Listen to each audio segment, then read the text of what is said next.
you get to the gig early.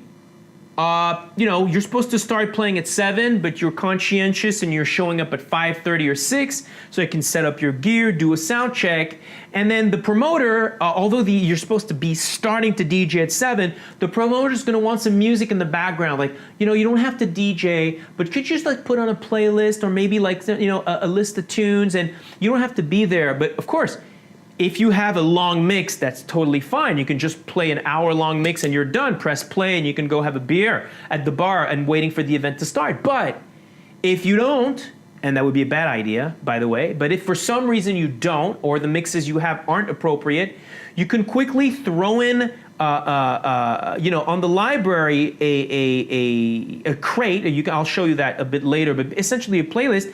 But if you press autoplay, and I'm going to show you where that is again. If you click on autoplay down here, as you can see, it's now blue. The tracks will just start playing one after the other, as they would, you know, in iTunes or something. The tracks are just going to start playing. If you don't press this and you select the track, after the track's done, it'll stop playing and it'll be silence. So that's once again a pretty important function to be aware of. The autoplay function, located at the very bottom left of the screen, will automatically load the next song on the list after the current track is finished playing. So the autoplay function is only available in internal mode and relative modes. Don't worry about that if you're using a controller. That's vinyl Serato speak. You don't need to be aware of that. But just so that you know, basically if you're using a controller, you're kind of always in relative mode, even though it doesn't even show up. But if you're gonna use, you know, Serato to control vinyl, you're gonna have those 3 modes, and that's gonna be basically what it is. A very important button is gonna be up here, the sync button. So these guys, what that's gonna do, as you saw, it's automatically gonna synchronize. I don't know if you saw what I just did now. I had a track at 124, a track at 126.5, I press sync, and boom.